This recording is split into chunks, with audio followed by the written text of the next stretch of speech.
शिव महापुराण महात्माया अध्याय 4। ब्राह्मण बोले, नारी तुम सौभाग्यशाली हो, जो भगवान शंकर की कृपा से तुमने वैराग्यपूर्ण शिव पुराण की कथा सुनकर समय से अपनी गलती का एहसास कर लिया है। तुम डरो मत और भगवान शिव की शरण में जाओ। उनकी परम कृपा से तुम्हारे सभी पाप नष्ट हो जाएंगे। मैं तुम्हें भगवान शिव की कथा सहित वह मार्ग बताऊंगा जिसके द्वारा तुम्हें सुख देने वाली उत्तम गति प्राप्त होगी। शिव कथा सुनने से तुम्हारी बुद्धि शुद्ध हो गई है और तुम्हें पश्चाताप हुआ है तथा मन में वैराग्य उत्पन्न हुआ है। पश्चाताप ही पाप करने वाले पापियों के लिए सबसे बड़ा प्रायश्चित है। पश्चाताप ही पापों का शोधक है। इससे ही पापों की शुद्धि होती है। सत्पुरुषों के अनुसार पापों की शुद्धि के लिए प्रायश्चित पश्चाताप से ही संपन्न होता है। जो मनुष्य अपने कुकर्म के लिए पश्चाताप नहीं करता वह उत्तम गति प्राप्त नहीं करता, परंतु जिसे अपने कुकृत्य पर हार्दिक पश्चाताप होता है वह अवश्य उत्तम गति का भागीदार होता है। इसमें कोई शक नहीं है। ऑल्सो रीड शिव महापुराण महात्म्य। भगवान शिव है अजन्मे। शिव पुराण की कथा सुनने से चित्त की शुद्धि एवं मन निर्मल हो जाता है। शुद्ध चित्त में ही भगवान शिव व पार्वती का वास होता है। वह शुद्धात्मा पुरुष सदाशिव के पद को प्राप्त होता है।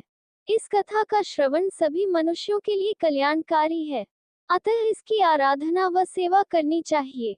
ये कथा भवबंधन रूपी रोग का नाश करने वाली है। भगवान शिव की कथा सुनकर हृदय में उसका मनन करना चाहिए। इससे चित्त की शुद्धि होती है। चित्त शुद्धि होने से ज्ञान और वैराग्य के साथ महेश्वर की भक्ति निश्चय ही प्रकट होती है तथा उनके अनुग्रह से दिव्य मुक्ति प्राप्त होती है। जो मनुष्य माया के प्रति आसक्त है वह इस संसार बंधन से मुक्त नहीं हो पाता।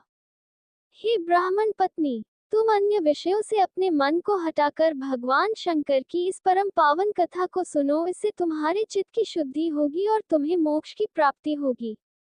जो मनुष्य निर्मल हृदय से भगवान शिव के चरणों का चिंतन करता है उसकी एक ही जन्म में मुक्ति हो जाती है। सूत जी कहते हैं, शौनक, ये कहकर वे ब्राह्मण चुप हो गए। उनका हृदय करुणा से भर गया। वे ध्यान में मग्न हो गए। ब्राह्मण का उक्त उपदेश सुनकर चंचला के नेत्रों में आनंद के आंसू छलक आए। वह हर्ष भरे हृदय से ब्राह्मण देवता के चरणों में गिर गई और हाथ जोड़कर बोली, मैं कृतार्थ हो गई।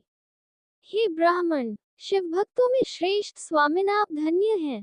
आप परमार्थदर्शी हैं और सदा परोपकार में लगे रहते हैं। साधो, मैं नरक के समुद्र में गिर रही हूँ।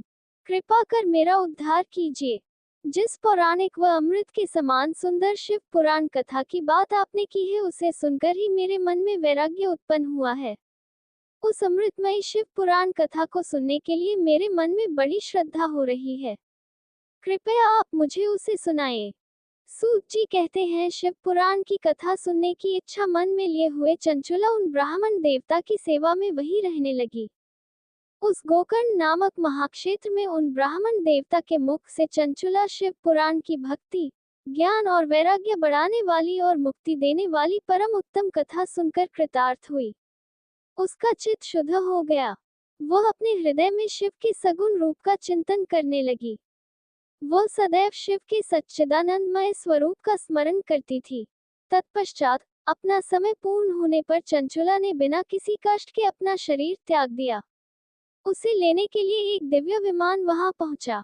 यह विमान शोभा साधनों से सजा था एवं शिव गणों से सुशोभित था। चंचला विमान से शिवपुरी पहुंची। उसके सारे पाप धुल गए। वह दिव्यांगना हो गई। वह गौरांगी देवी मस्तक पर अर्धचंद्र का मुकुट व अन्य दिव्य आभूषण पहने शिवपुरी पहुंची। वहां उसने सनातन देवता त्रिनेत्रधारी महादेव शिव को देखा। सभी देवता उनकी सेवा में भक्ति भाव से उपस्थित थे। उनकी अंकांति करोड़ों सूर्यों के समान प्रकाशित हो रही थी। 5 मुख और हर मुख में 3-3 नेत्र थे। मस्तक पर अर्धचंद्राकार मुकुट शोभायमान हो रहा था। कंठ में नील चिन्ह था। उनके साथ में देवी गौरी विराजमान थी, जो विद्युत पुंज के समान प्रकाशित हो रही थी। महादेव जी की कांति कपूर के समान गौर थी। उनके शरीर पर श्वेत वस्त्र थे तथा शरीर श्वेत भस्म से युक्त था। इस प्रकार भगवान शिव के परम उज्ज्वल रूप के दर्शन कर चंचुला बहुत प्रसन्न हुई। उसने भगवान को बारंबार प्रणाम किया और हाथ जोड़कर प्रेम, आनंद और संतोष से युक्त हो विनीत भाव से खड़ी हो गई।